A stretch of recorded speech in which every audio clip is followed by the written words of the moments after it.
Quero falar com você sobre um assunto muito sério que a Bíblia nos fala, que é a respeito dos falsos profetas. No Antigo Testamento, eles sempre estiveram presentes no meio do povo de Deus.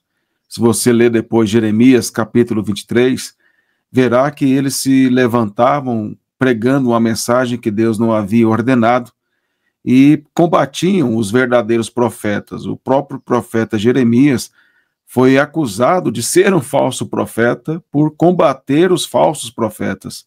E assim aconteceu com vários outros profetas que foram perseguidos por esses falsos profetas.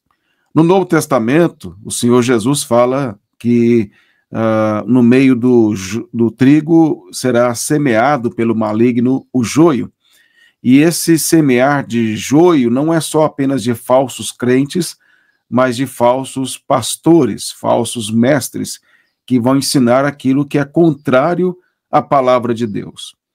Lá em Mateus capítulo 7, no final do Sermão do Monte, Jesus fala que quando ele voltar, muitos vão dizer: Senhor, Senhor, não pregamos em teu nome, não fizemos milagres, não expulsamos demônios. E Jesus vai dizer abertamente, publicamente: eu nunca vos conheci, apartai-vos de mim, vós que praticais a iniquidade. Quando eles falam naquele texto lá, Senhor, Senhor, é uma expressão judaica de intimidade. Lembra quando Jesus estava na casa de Lázaro e Maria estava aos seus pés ali, ouvindo a sua mensagem, Marta preocupada com muitas coisas, e aí o Senhor Jesus, aí Marta repreende, entre aspas, Jesus, dizendo se ele não iria falar para Maria, ajudá-la, e Jesus fala assim: Marta, Marta, anda preocupada com muita coisa, uma coisa só é necessária, e Maria escolheu a melhor parte. Quando Jesus fala Marta, Marta, ele fala em um tom de intimidade, de amor, de carinho que ele tinha por Marta, mas mostrando a ela que aquilo não era a prioridade. Quando esses falsos profetas dizem Senhor, Senhor, eles estão dizendo abertamente que eles têm intimidade com Cristo, que eles reconhecem a Jesus como Senhor, mas eles não vivem como se reconhecesse, e eles praticam a iniquidade. Quando você olha nas cartas de Paulo, por exemplo, na carta aos Filipenses, no capítulo 3, verso 2, Paulo chama eles de cães, chama esses falsos pregadores de cães. Lá no verso 18, da mesma carta aos Filipenses, ele chama de inimigos da cruz de Cristo. O apóstolo Pedro, na sua segunda carta, no capítulo 2, verso 1, ele diz que assim como se levantaram falsos profetas no Antigo Testamento, como eu mencionei no início, também no meio da igreja se levantariam falsos profetas que fariam comércio do povo com palavras dissimuladas para tirar proveito do rebanho de Deus. E Pedro fala na segunda carta, no capítulo 2, que ele fala que seriam heresias dissimuladas e destruidoras. O apóstolo Paulo disse que um pouco de fermento leveda toda a massa. Aqui ele fala sobre as falsas doutrinas e também da imoralidade dentro da igreja. Quando nós olhamos na carta de Judas, que era meio-irmão de Jesus, não aquele que traiu, ele diz que nós devemos batalhar pela fé, e ele usa ali adjetivos muito fortes para falar sobre os falsos profetas, falsos pregadores no meio da igreja, dizendo que são pedras submersas. Ele fala ali que eles enganam e que eles promovem a libertinagem, e que nós devemos batalhar pela fé que uma vez por todas foi entregue aos santos. E aí eu poderia citar várias e várias passagens da Bíblia, tanto do Antigo Testamento como do Novo Testamento, que nos alertam sobre os falsos profetas. O que você tem que entender é que o diabo, ele é o imitador de Deus. Tudo que Deus faz, ele imita. Ele quer um povo para ele, assim como Deus tem um povo para si. Ele quer uma igreja para ele, como Cristo tem a sua igreja. Ele quer e ele tem falsos pastores, como Cristo tem verdadeiros pastores. Você não pode achar que todo pastor é falso pastor por causa dos falsos pastores, que é justamente o que o diabo quer que você pense. Mas o Senhor Jesus tem os verdadeiros pastores, porque é a maneira pela qual ele pastoreia a sua igreja, por meio desses pastores que ele chamou para esta função. No entanto, o diabo levanta falsos pregadores para poder distorcer e desviar a igreja e torná-la apóstata. Por isso, você precisa olhar para a Escritura e ver se aquilo que o pastor ensina é correto ou não. E aqui, eu sou pastor há 20 anos, eu sou ordenado pastor. E eu sempre digo à minha igreja para que ela possa olhar na Escritura se o que eu estou dizendo é verdade. A minha palavra não tem autoridade por ela mesma.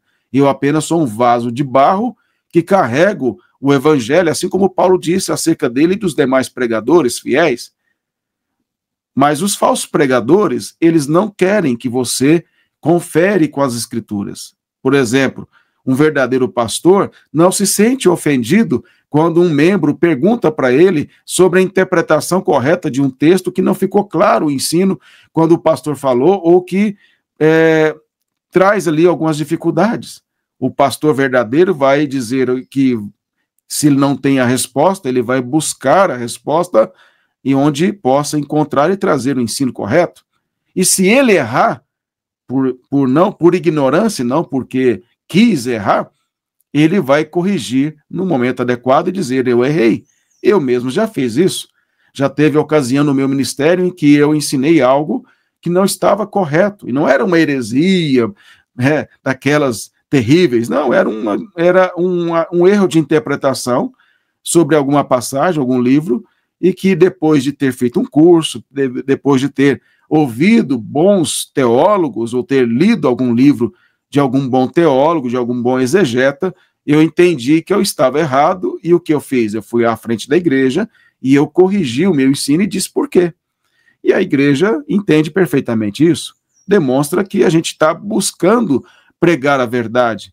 Todo pregador pode cometer, infelizmente, erros, porque nenhum pregador é inspirado, é infalível. João Calvino dizia que sobre a nossa cabeça paira uma nuvenzinha de heresia. Todos nós cometemos algum tipo de heresia, mas não com intenção de cometer. Não é proposital. Esta é a grande questão. O verdadeiro pastor, ele está comprometido em buscar a verdade, em ensinar. E no processo, quando ele erra, ele corrige as suas falhas publicamente, sem nenhum problema. Agora, o falso pregador, não. Ele nunca vai dizer que está errado. E se você questionar, ele vai dizer que ele é ungido do Senhor, que é outro erro. E em outro vídeo, que foi um corte de uma pregação minha, que o irmão fez e publicou na página da minha igreja, em que eu digo que não há ungidos hoje, isso criou grande polêmica. Eu não vou aqui explicar nesse vídeo, mas eu vou fazer um outro vídeo depois, falando sobre isso, explicando e provando que o pastor não é ungido do Senhor. O pastor é chamado para pastorear a igreja, deve ser respeitado nesta função, honrado aqui é respeito ao que ele faz, mas não ser visto como ungido do Senhor, como eram os profetas, reis e sacerdotes do Antigo Testamento que apontavam para Cristo. Mas deixa para um próximo vídeo que eu vou fazer, explicando e provando na Bíblia isso aí, e aí eu vou fazer um desafio ainda no final para os ungidos do Senhor, dizendo a eles que eles podem ir no monte e orar com o meu nome e pedir a Deus para mandar um raio sobre mim se eu estiver mentindo. Eu desafio qualquer um deles, porque eles não têm qualquer autoridade, são falsos profetas, os que dizem ser ungidos e usam disso para manipular as pessoas e arrancar dinheiro. Mas também não vai para o extremo dos desigrejados, que desonram e desrespeitam os pastores, porque dizem que todos são iguais, porque eles tiveram essa experiência traumática com esses falsos pregadores. Mas eu gostaria de deixar com você essa mensagem, essa reflexão, de que você precisa entender que a autoridade final, sobretudo, é a Escritura, e não a opinião de um pastor, ou de um membro da igreja, ou de uma igreja, como a igreja católica que se coloca acima da Escritura, como algumas igrejas evangélicas se colocam acima das Escrituras, ou como alguns membros que colocam a sua experiência acima das Escrituras. Somente a Escritura é a autoridade final, porque ela é a voz de Deus para nos ensinar. Que Deus te abençoe e te liberte de alguma escravidão desses ungidos de Deus, que na verdade agem como cães, como Paulo disse, como inimigos da cruz de Cristo, que amam o próprio ventre, mas não amam o Senhor. Que Deus te abençoe e ilumine a sua mente com a palavra de Deus.